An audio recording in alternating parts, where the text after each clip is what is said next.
Hi viewers, ಇವತ್ತು ನಾವು ಒಂದು ಸುಲಭವಾದ ಪಲ್ಯನ ಮಾಡೋಣ. ನಾನು ಗ್ಯಾಸನ್ನು ಆನ್ ಮಾಡಿ ಬಾಣಲೆಗೆ ಒಂದು 4ರಿಂದ 5 ಸ್ಪೂನಷ್ಟು ಎಣ್ಣೆನ ಹಾಕಿದ್ದೀನಿ. ಒಂದು ಅರ್ಧ ಟೀ ಸ್ಪೂನಷ್ಟು ಸಾಸಿವೆನ ಹಾಕಿದ್ದೀನಿ.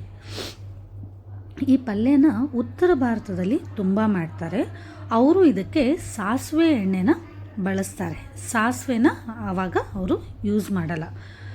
ನಾನು ಇದಕ್ಕೆ ಈಗ ರೈಸ್ ಬ್ರ್ಯಾಂಡ್ ಆಯಿಲ್ನ ಬಳಸಿದ್ದೀನಿ. ಹಾಗಾಗಿ ಒಂದು ಅರ್ಧ ಟೀ ಸ್ಪೂನಷ್ಟು ಸಾಸಿವೆ, ಹಾಗೆ 1 ಟೀ ಸ್ಪೂನಷ್ಟು ಜೀರಿಗೆ, 1 ಟೀ ಸ್ಪೂನಷ್ಟು ಉದ್ದಿನಬೇಳೆ, 2 ಟೀ ಸ್ಪೂನಷ್ಟು ಕಡಲೆಬೇಳೆನ ಹಾಕ್ತಾಯಿದ್ದೀನಿ.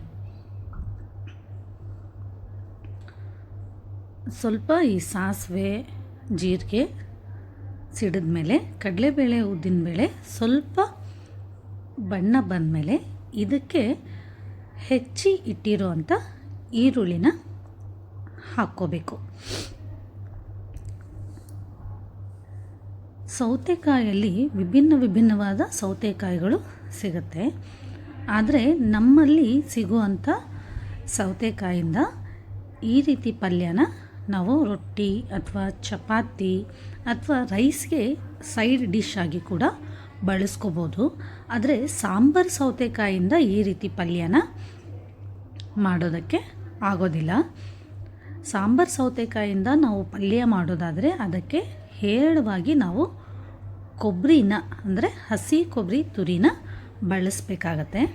ಹೆಚ್ಚಿ ಇಟ್ಟಿರೋ ಅಂಥ ಈರುಳ್ಳಿನ ಹಾಕಿ ಚೆನ್ನಾಗಿ ಸ್ವಲ್ಪ ಈರುಳ್ಳಿ ಬೇಯೋವರೆಗೂ ಬಿಡಬೇಕು.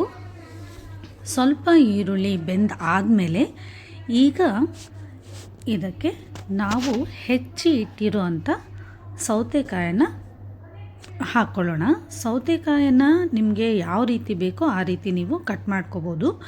ನಾನು ಈ ರೀತಿ ತುಂಬ ದೊಡ್ಡ ಹೋಳುಗಳಾಗಿ ಕಟ್ ಮಾಡಿ ಹಾಕ್ಕೊಳ್ತಾ ಇದ್ದೀನಿ. ನೀವು ತೀರಾ ಚಿಕ್ಕ ಹೋಳುಗಳಾಗಿ ಕೂಡ ಬಳಸ್ಕೋಬೋದು. ಸೌತೆಕಾಯಿ ಹಾಕಿದ ಆದಮೇಲೆ ಒಂದು ಅರ್ಧ ಟೀ ಸ್ಪೂನಷ್ಟು ಅರಿಶಿಣದ ಪುಡಿಯನ್ನು ಹಾಕ್ಕೊಳ್ತಾ ಇದ್ದೀನಿ. ಇದಕ್ಕೆ ನಾವು ಕೊಬ್ಬರಿ ಆ ಥರದ್ದೆಲ್ಲ ಏನೂ ಬಳಸ್ತಾ ಇಲ್ಲ. ಆ ಕಾರಣಕ್ಕೆ ನಾನಿಲ್ಲಿ ಉಚ್ಚಳ ಪುಡಿನ ಅಥವಾ ಗುರಳ್ ಪುಡಿನ 3 ಟೀ ಸ್ಪೂನಷ್ಟು ಉಚ್ಚಳ ಪುಡಿನ ಹಾಕ್ಕೊಳ್ತಾ ಇದ್ದೀನಿ. ಹಾಗೆ ಮುಂಚೆನೇ ನಾನು ಕಡಲೆ ಬೀಜನ ಅಂದರೆ ಶೇಂಗಾನ ಹುರಿದ್ಬಿಟ್ಟು ಸ್ವಲ್ಪ ಅಚ್ಚ ಖಾರದ ಪುಡಿಯ ಜೊತೆ ಅದನ್ನು ಪುಡಿ ಮಾಡಿ ಇಟ್ಕೊಂಡಿದ್ದೀನಿ. ಈ ಥರದ ಪುಡಿನ ನಾನು ಸ್ವಲ್ಪ ಪಲ್ಯಗಳಿಗೆ ಬಳಸೋದ್ರಿಂದ ಇದೇ ಪುಡಿನ ಹಾಕ್ಕೊಳ್ತಾ ಇದ್ದೀನಿ. ಇದಕ್ಕೆ ನೀವು ಬೇಕು ಅನ್ನೋದಾದರೆ ಖಾರದ ಪುಡಿನ ಸಪ್ರೇಟಾಗಿ ಬಳಸ್ಕೋಬೋದು ಅಥವಾ ಹಸಿ ಮೆಣಸಿನಕಾಯಿಯ ಪೇಸ್ಟನ್ನು ಕೂಡ ಬಳಸ್ಕೋಬೋದು. ಇದನ್ನೆಲ್ಲ ಚೆನ್ನಾಗಿ ಒಂದು ಸಾರಿ ಮಿಕ್ಸ್ ಮಾಡ್ಕೋಬೇಕು. ನಿಮಗೆ ಕಡಲೆ ಬೀಜದ ಪುಡಿ ಬೇಡ ಅನಿಸಿದರೆ ನೀವು ಸ್ಕಿಪ್ ಮಾಡ್ಕೋಬೋದು. ಆದರೆ ಹಾಕಿದರೆ ಫ್ಲೇವರ್ ತುಂಬ ಚೆನ್ನಾಗಿರುತ್ತೆ. ಆ ಕಾರಣಕ್ಕೆ ನಾನಿಲ್ಲಿ ಬಳಸ್ತಾ ಇದ್ದೀನಿ. ಇದನ್ನು ಒಂದು ಸಾರಿ ಚೆನ್ನಾಗಿ ಮಿಕ್ಸ್ ಮಾಡ್ಕೊಂಡಾದಮೇಲೆ ಇದಕ್ಕೆ ಒಂದು ಅರ್ಧ ಗ್ಲಾಸಷ್ಟು ನೀರನ್ನು ಹಾಕ್ಕೊಳ್ತಾ ಇದ್ದೀನಿ. ಸೌತೆಕಾಯಿ ಬೆಂದ್ಕೊಳ್ಳೋದಕ್ಕೋಸ್ಕರ ಸ್ವಲ್ಪ ನೀರಿನ ಕ್ವಾಂಟಿಟಿನ ನೋಡಿಬಿಟ್ಟು ಹಾಕ್ಕೊಳ್ಳಿ. ಈಗ ಒಂದು 5ರಿಂದ 10 ನಿಮಿಷ ಇದನ್ನು ಚೆನ್ನಾಗಿ ಬೇಯಿಸ್ಕೋಬೇಕು. ರುಚಿಗೆ ತಕ್ಕಷ್ಟು ಉಪ್ಪನ್ನು ಹಾಕಿ ಇದನ್ನು ಬೇಯೋದಕ್ಕೆ ಬಿಡೋಣ.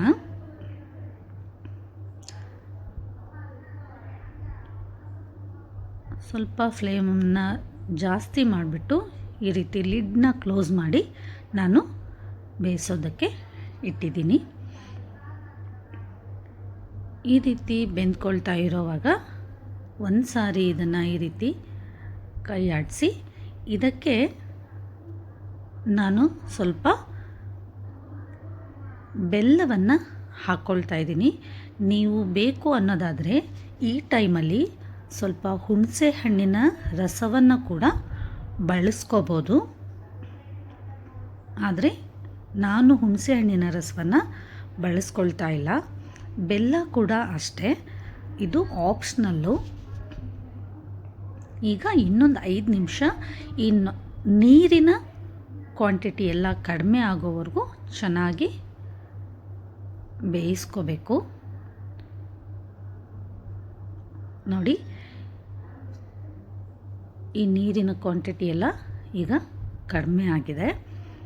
ಹಾಗೆ ನಾವು ಹಾಕಿರುವಂಥ ಸೌತೆಕಾಯಿಯ ಹೋಳು ಕೂಡ ಚೆನ್ನಾಗಿ ಬೆಂದ್ಕೊಂಡಿದೆ.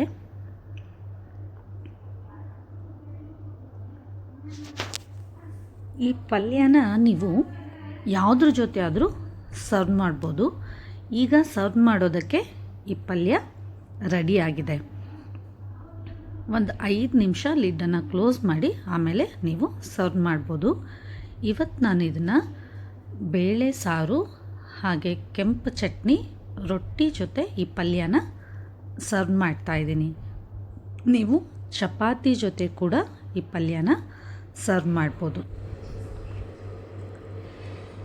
ಈ ಪಲ್ಯನ ನೀವು ಒಂದು ಸಾರಿ ನಿಮ್ಮ ಮನೆಯಲ್ಲಿ ಟ್ರೈ ಮಾಡಿ ಹೇಗಾಗಿದೆ ಅನ್ನೋದನ್ನು ನನಗೆ ಕಮೆಂಟ್ ಮಾಡಿ ತಿಳಿಸಿ. ಈ ಸೌತೆಕಾಯಿ ಎಲ್ಲ ಹಸಿಯಾಗಿ ಹಾಗೆ ಮಕ್ಕಳು ತಿನ್ನೋದಿಲ್ಲ. ಆ ಕಾರಣಕ್ಕೆ ಈ ಥರದ ಪಲ್ಯಗಳನ್ನ ಮಾಡಿ ನಾವು ಕೊಟ್ಟರೆ ತುಂಬ ಇಷ್ಟಪಟ್ಟು ತಿಂತಾರೆ. Thank you.